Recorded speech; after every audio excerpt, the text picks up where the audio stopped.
গোৱালপাৰা চহৰত চিলনী চোৰৰ সন্ত্ৰাস। এক্সিছ বেংকৰ সন্মুখৰ পৰা চিলনী চোৰে লুটি নিলে 8.5 লাখ টকা। গোৱালপাৰা চহৰত বৃদ্ধি পাইছে চিলনী চোৰৰ সন্ত্ৰাস। শুকুৰবাৰে চহৰখনত পুনৰ সংঘটিত হয় ধন লুটৰ ঘটনা। আবেলি 2:40 এক্সিছ বেংকৰ সন্মুখৰ পৰা চিলনী চোৰে 8.5 লাখ টকা লুটি নিয়াত চহৰখনত এক চাঞ্চল্যৰ সৃষ্টি হয়।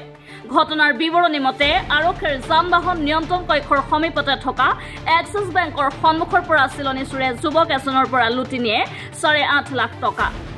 জানিব পৰা মতে মেঘালয়ৰ মেণ্ডি পথাৰৰ আবু বকৰ সিদ্দিক নামৰ এজন যুৱকে গোৱালপাৰা চহৰৰ এক্সিছ বেংকৰ পৰা টকা উঠাই বেংকৰ সন্মুখত থকা গাড়ীত উঠাৰ সময়তে চিলনী চোৰে টকাৰ বেগটো লৈ যায়।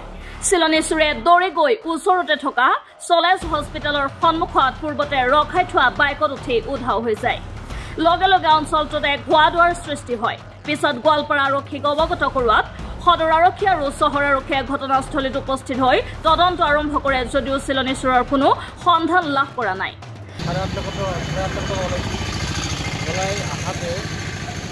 গাড়ীটো খালি দৰজাটো খুলছো মোৰ গাড়ীটো খুলি পইচাটো খালি নেক্সট মানে বাইফালৰ সিটত থৈ মোৰ ভৰিত কিবা হৈছিল মানে ভৰিত কিবা হৈছিল আৰু এটা মানুহ আহি কল আপোনাৰ কিবা পৰিছে এই কথাটো কোৱাৰ লগে লগে মই পিছলে চালো ভৰিটো খুজাওতে পইচালৈ গুচি গ'ল। টকাটো লৈ গৈছে কিমান টকা আছিল? 8.5 লাখ টকা। এই এক্সিছ বেংকৰ পৰা উঠাইছিল। এক্সিছ বেংকৰ পৰা।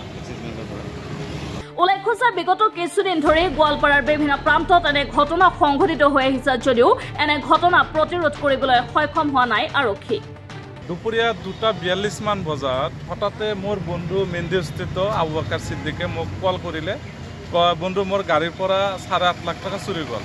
মই কোৰ্টত আছিলোঁ, মই পেছাত মই এজন অধিবক্তা আহি লগে লগে 2 মিনিটত আহি পালোঁ। আহি পোৱাৰ পিছত এওঁ কান্দাকাটি আৰম্ভ দিছে। লগে লগে মই গোৱালপাৰা থানাৰ OC-ক ফোন কৰি জনালোঁ।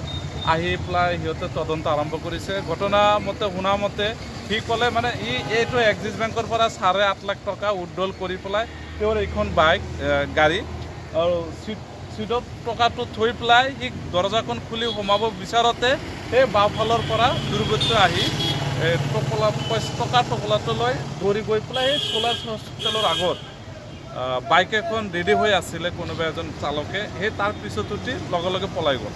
এইখিনি মই শুনামতে তেওঁৰ পৰা বাচ্য পাওঁ। মানে এইখিনি হয় খুব দুখজনক কথা। এইটো আমি বিচাৰিছোঁ পুলিচ প্ৰশাসনে যাতে তদন্ত কৰি এই চোৰ বা এই ব্যক্তিসকলক কৰায়ত্ব কৰি যাতে এই ব্যক্তিক উপকাৰ সাধন কৰে।